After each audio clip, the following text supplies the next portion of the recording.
See in a easy way how to memorize this. So firstly, the normal range, as you know, pH is in normal range of 7 to 7.35 to 7.45. CO2 will be 35 to 45, and HCO3 will be 22 to 26. So this is the normal range. Before analyzing any of the ABG, the questions you should ask should be these three: whether it's a respiratory case or else it's a metabolic case. How are you going to find whether it's a respiratory case or else it's a metabolic case? For this, you should be seeing the CO2 and HCO values.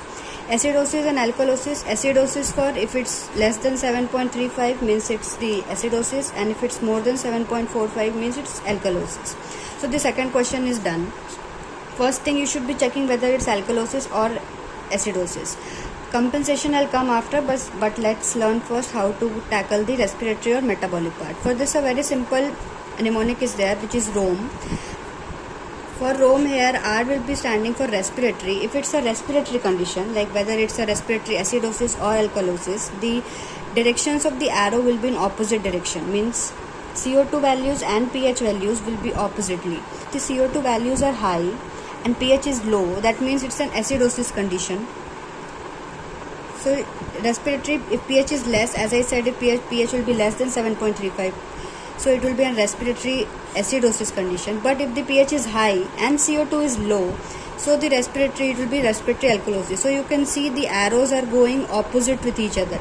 If the arrows are opposite to each other, it's a respiratory condition. Whereas if the arrows are equal in same directions, so that will be a metabolic condition. Same pH is less, so it's an acidosis condition, and as the arrows are same, so it's a metabolic acidosis. pH is in up direction, that means pH is high, so it's an alkalosis condition, and bicarb is also high, equal signs are there, so it's a metabolic alkalosis. Now let's see what about the compensation. So compensation also is a really easy part. For compensation, the first thing which you should be looking at is pH values. Always look at the pH values first. If the pH value is in range, that means it's a fully compensated case. I'll give you an example. So here it is. As you can see, the pH value is in normal range. It's 7.35, but bicarb is also high as well as CO2 is also high. So this is a fully compensated case. How do we know it's a fully compensated case? Because bicarb is fully compensating for the respiratory acidosis.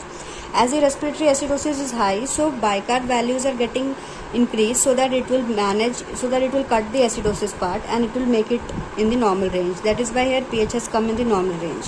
So fully compensated case में the main buzzword will be there that the pH will be normal case. pH will be normal range. That means it's a fully compensated case. Now the next part, if pH is not in range, if pH is not in the normal range, so you should be looking for CO2 and HCO3. That means you are going to have two conditions. Either it is going to be partially compensated or else it is going to be uncompensated. So for being the uncompensated condition, bicarb or the CO2 level, any one of them should be in range. Either it's a bicarb value, either it's a CO2 value, any one of them should be in the normal range. Then it is known as uncompensated case. Let's see an example of this also.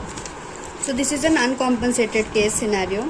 So pH is in acidosis condition as pH is less. So here it is an uncompensated or else partial compensated case. So how we will come to know that it is an uncompensated case? For this, you should be seeing the CO2 values and bicarb values. As you can see, CO2 values are high. That means it's an acidosis state, but bicarb is in normal.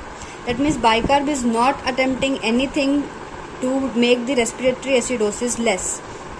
So it's an uncompensated case.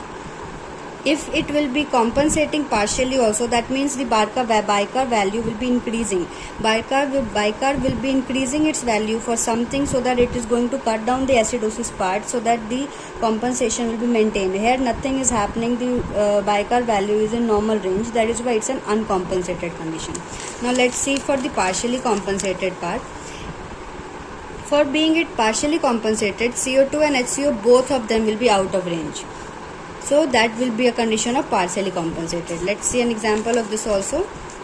So here you can see pH is still acidosis, so that means it's not fully compensated case. Now how it is partially compensated? As you can see, CO2 is in high range. That means here acidosis is going on, and bicarb is also high. The normal range is 22 to 26. So it is high than this. So bicarb is high, that means bicarb is partially attempting to compensate the respiratory acidosis as pH level is still in acidic. It's partially because pH level is still in acidic form. If it will get in normal form, that means it will become fully compensated. So this was the partially compensated case, and as I already said you, the other two examples as well, compensated and partially compensated as well. So this was an easy way how I used to learn. I mean, it can't be more easy than this. The three questions which you should be asking, whether it's an acidosis or alkalosis, respiratory and metabolic. Respiratory means the arrows will be opposite. Metabolic means the arrows will be in same direction. Remember the mnemonic Rome for that. Next, you should be looking for compensation. If it's a fully compensated case, the pH will be in normal range. If pH is not in normal range, look for this bicarb or CO2 values. If any one of them is in a normal range, that's an uncompensated condition. If both of them are not in a normal range, that's a partially compensated.